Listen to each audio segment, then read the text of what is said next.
His name is Swaminathan. He's completed his bachelor's in information technology. And his question is, why is the Islamic world so sensitive to criticism? And why does Salman Rushdie or a European cartoonist receive death threats? The practice of fatwas to be more precise.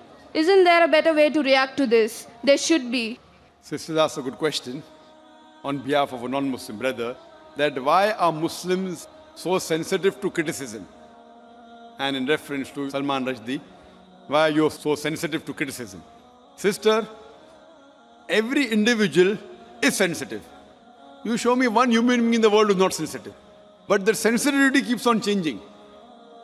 The sensitivity keeps on changing. Certain things you are sensitive, certain things you are not. So everything, the levels keep on changing, each different individual. As far as the Muslims are concerned, we Muslims, we love our Creator Allah subhanahu wa ta'ala, and we love our Prophet Muhammad sallallahu alaihi wasallam. And our Prophet Muhammad sallallahu alaihi wasallam said that no Muslim is a Muslim until he loves Allah and His Messenger more than his own self. Loves Allah and His Messenger more than his own self. Now when we analyze the human being, some of the human beings love their children the most. There was research done that monkeys, they love their children very much. So the monkey was put in a well along with the child, and water was put. Water started rising up in that well. So the monkey picked up the kid and put in the arms. The water rose. It tried to save the child as much as the water kept on rising. Once it could not, it left the child and jumped out. So they loved the child a lot, but own life is more than the child. So left the child because the monkey could not jump along with the child. Just experiment. Similarly, people like the children, they like their own life, etc.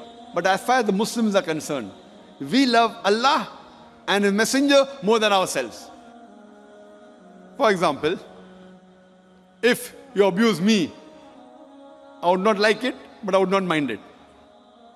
I would not like it, but I would not mind it. Okay, no problem. But if you abuse Allah and His Messenger, I would feel more hurt. It is not sensitive, it is because they are the closest to me.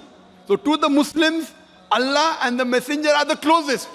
Even closer than our children, closer than our wives, closer than our husband, closer than our own life. So that's the reason what you should say, your question should be reframed, that why do the Muslims love Allah and the Messenger so much? You tell me one human being. You get the human being, if you abuse him, but if you abuse on his mother, he'll get angry. If you abuse in the name of the mother, they get angry. So we love our Allah and our Messenger more than our mother also.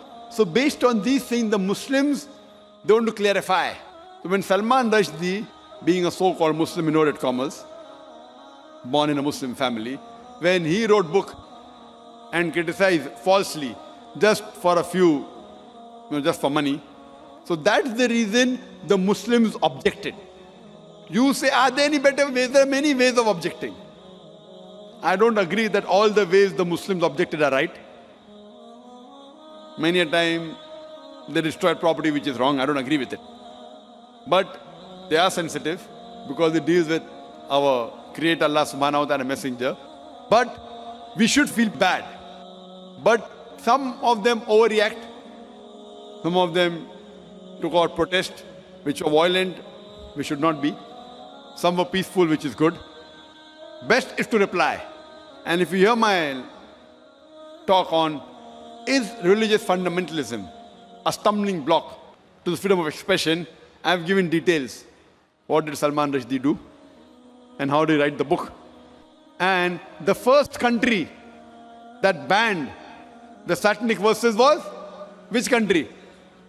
India. Shri Rajiv Gandhi, at that time was the Prime Minister. He banned that book, Satanic Verses, in India. The first country to ban it. And I appreciate him.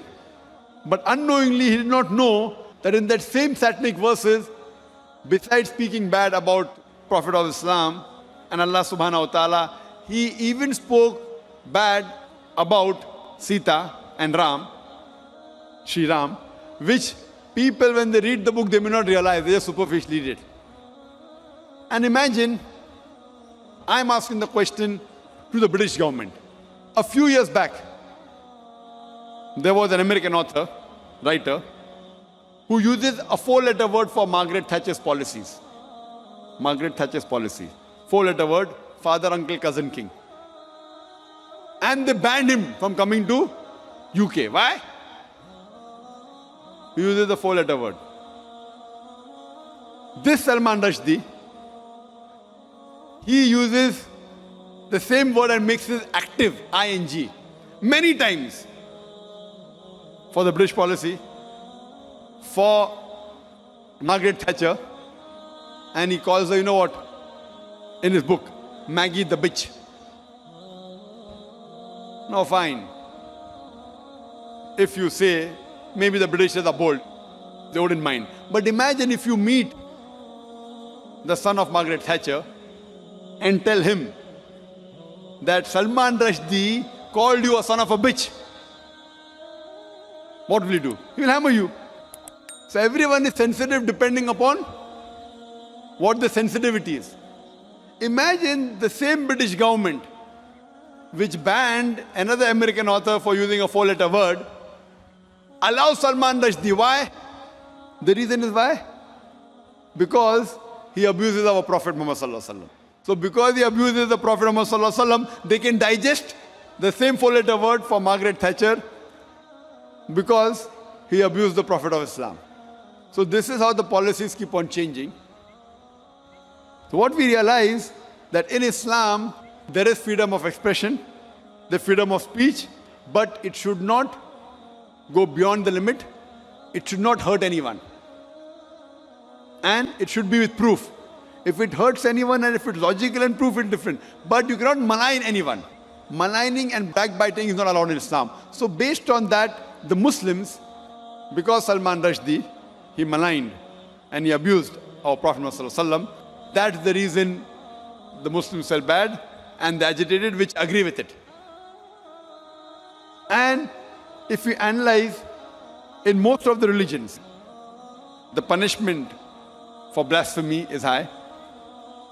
Whether you read the Bible, whether you read the Hindu scriptures, whether you read the Quran, and this we consider as blasphemy. That's the reason the Muslims were angry and we were sensitive, because he spoke against to something which we love much more than our life. Hope that answers the question.